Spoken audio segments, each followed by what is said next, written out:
नमस्कार दोस्तों, आज मैं आप लोगों को डिप्लोमा फर्स्ट ईयर जो 2000 है ना 19 से 23 तक है ना, यानी कि 20 से 23 तक जो बच्चे एडमिशन लिए हुए हैं उनके लिए है।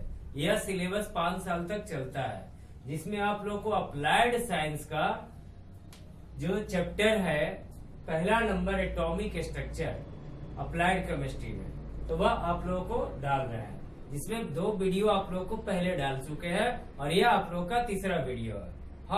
और एक बात ध्यान रखना, मेरे हाथ में थोड़ा सा चोट आ गया है कलाई में, जिस कारण हो सकता है आपका वीडियो कभी रुक भी सकता है, यानी कि रोका भी जा सकता है। तो इसलिए जो भी हो रहा है हमसे वो आप लोगों को कर रहे हैं। हमारे साथ बने रहो अपना सब चैप्टर को तैयार करने के लिए। तो सबसे पहला आप लोग को रदरफोर्ड मॉडल ऑफ एटम डाल चुके हैं। अब यहाँ पर Niels Bohr model of atom डाल रहे हैं। तो नील बोर मॉडल में जो होता है, रदरफोर्ड के दोष को दूर करते हुए नया मॉडल तैयार किया गया 1913 ईस्वी में। रदरफोर्ड में जो भी समस्याएं थी उस समस्या को दूर करके नील बोर ने ये आपको मॉडल तैयार किए। तो देखो कहता है, in 1930 Niels Bohr put some correction in Rutherford model of atom and give the following points या postulation। तो इन हिज मॉडल जो है आपका अप्लीकेबल होता है 1 इलेक्ट्रॉन और 1 इलेक्ट्रॉन सिस्टम पर। जैसे आप देख सकते हो हाइड्रोजन में 1 इलेक्ट्रॉन होता है, इसलिए यह जो होगा उपयोगी होगा, जबकि हीलियम में 2 इलेक्ट्रॉन, तो यह अप्लीकेबल नहीं होगा। इसमें 1 इलेक्ट्रॉन निकाल देंगे तो यह 1 इलेक्ट्रॉन हो जाएगा। इसी तरह लिथियम में 3 इलेक्ट्रॉन होता है, तो ये अप्लीकेबल नहीं होगा। 2 निकालेंगे तब अप्लीकेबल होगा, 1 बच जाएगा आपका।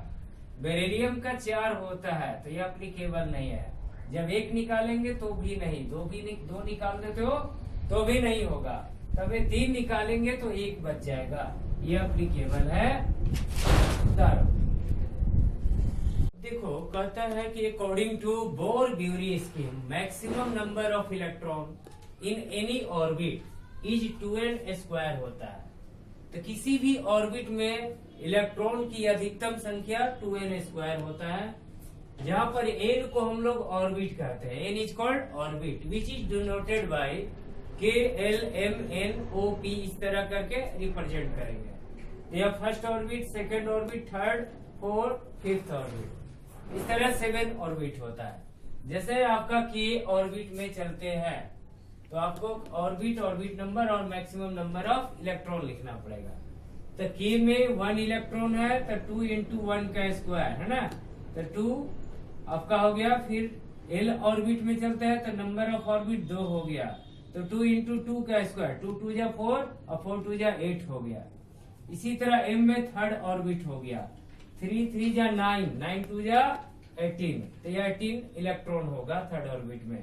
इसी तरह N जो हो गया 4th ऑर्बिट में आया, तो 4 × 4 16, 16 का 12 का 2 से मल्टीप्लाई किया, 32 इलेक्ट्रॉन्स हो गए। और O ऑर्बिट यानी कि 5th ऑर्बिट 25, 5 का स्क्वायर किया, 25 × 2 से मल्टीप्लाई किया तो 50 इलेक्ट्रॉन हो गया। इस तरह हमारा maximum number of electron 2n² formula के द्वारा निकाल सकते हैं। इसे आप नोट्स करो। अब देखो नील बोर का पोस्टुलेशन नहीं, Niels Bohr give the following पोस्टुलेशन। पहला पॉइंट इन्होंने बताया कि यदि इलेक्ट्रॉन जो है न्यूक्लियस के चारों ओर फिक्स्ड एनर्जी के साथ फिक्स्ड ऑर्बिट में मूव करेगा, उसे स्टेशनरी ऑर्बिट या ग्राउंड स्टेट कहा जाता है। तो ये कह रहा है कि if electron move around the nucleus in fixed energy with fixed orbit, this state is called, है ना, स्टेशनरी स्टेट और ग्राउंड स्टेट भी कहते हैं। कहता है कि जब इलेक्ट्रॉन आपका निश्चित कक्षा में निश्चित ऊर्जा के साथ मूव करता है, इसके तो उसे स्टेशनरी स्टेट कहते हैं। इस स्टेट में आपका इलेक्ट्रॉन न तो एनर्जी लॉस करेगा और न ही एनर्जी को गेन करता है। इसके बाद angular momentum of rotating electron is equal to NH/2π। तो दूसरा पोस्टुलेशन इन्होंने बताया कि इलेक्ट्रॉन का जो एंगुलर मोमेंटम होता है घूमते हुए रोटेटिंग इलेक्ट्रॉन का, जिसे कोणीय संवेग कहते हो, वह आपका NH/2 के इक्वल होता है। तो एंगुलर मोमेंटम जो होता है L से रिप्रेजेंट करते हैं और लीनियर मोमेंटम को P से। तो जब आपका कोई भी पार्टिकल सर्कुलर पाथ में मूव करता है तो वहां पर मोमेंटम जो आपकी हो जाती है वह एंगुलर मोमेंटम हो जाता है। तो वह NH/2 L से रिप्रेजेंट करेंगे। इसके बाद एंगुलर मोमेंटम जब मूव करता है सर्कुलर पाथ में तो वहां पर मोमेंट ऑफ इनर्शिया होती है, साथ ही साथ एंगुलर वेलोसिटी भी होती है। तो मोमेंट ऑफ इनर्शिया जो होता है mr² होता है और यह ओमेगा हो गया एंगुलर वेलोसिटी और यह आपका NH/2 के बराबर। तो यह आपका mr² ओमेगा, यहाँ पर लीनियर वेलोसिटी जो होता है v=ओमेगा होता है। तो यह ओमेगा बराबर v/r हो जाएगा। तो यहाँ पर v/r किए, जहां r से r ही कैंसिल हो गया तो mvr बचा एंगुलर मोमेंटम जो NH/2 के बराबर।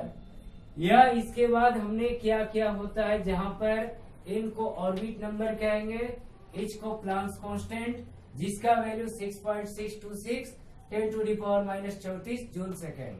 यह हमारा 1 जूल में 10⁻7 अर्ग, तो यहाँ पर 27 अर्ग सेकेंड भी हो जाएगा। r को रेडियस ऑफ सर्कुलर पाथ कहते हैं, v linear velocity, angular velocity omega और i मोमेंट ऑफ इनर्शिया जो mr² होता है और m जो होता है मास ऑफ पार्टिकल। इसे नोट्स करो।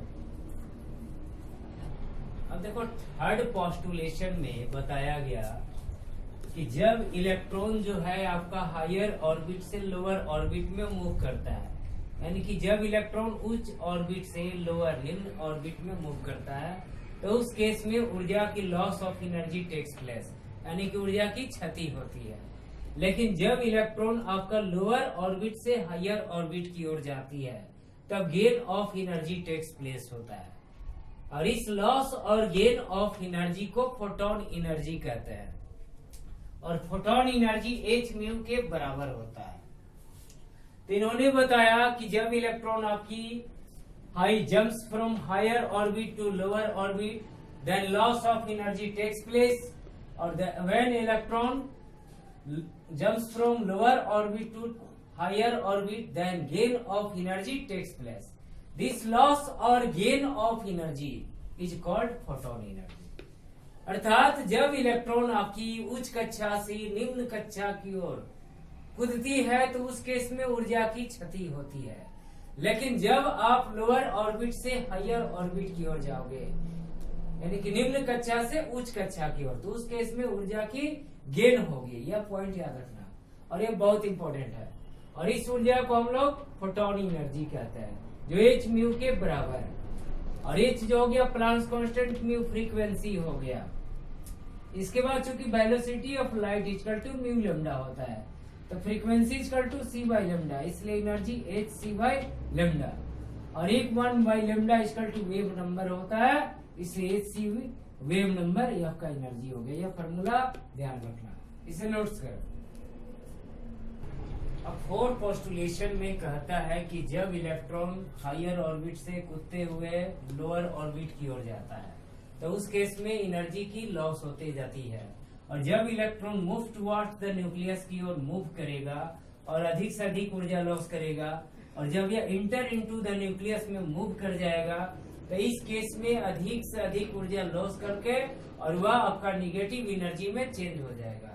तो वही कहा कि when electron jumps from higher orbit to lower orbit the loss of energy takes place and when electron jumps into the nucleus then enormous amount of energy release. यहाँ पर release होगा और दिस एनर्जी इज कॉल्ड, यहाँ पर inter कर गया nucleus में, उसे निगेटिव एनर्जी कहते हैं। इसे नोट्स करो। अब 5 पोस्टुलेशन में आपका है कि कहता है कि जब इलेक्ट्रॉन हायर ऑर्बिट से लोअर ऑर्बिट में मूव करता है तो loss of energy takes place होता है और दिस लॉस ऑफ एनर्जी को हम लोग फोटोन एनर्जी कहते हैं, चेंज इन एनर्जी भी कहते हैं। तो कहता है कि when electron jumps from higher orbit to lower orbit then loss of energy takes place. This loss of energy is called change in energy और यह चेंज इन एनर्जी को डेल्टा ई से रिप्रेजेंट करते हैं जो En2 माइनस En1 होता है, यह हायर ऑर्बिट और यह लोअर ऑर्बिट ऑफ का एनर्जी हो गया। तो यह आपका फोटोन एनर्जी कितना होता है, hc/λ, और यह एससी वेव नंबर होता है। तो वही फॉर्मूला, वही फिगर सब याद रखना है। इस तरह आज का वीडियो हम इतना ही करते हैं, मिलते हैं नेक्स्ट वीडियो में। ठीक है, धन्यवाद।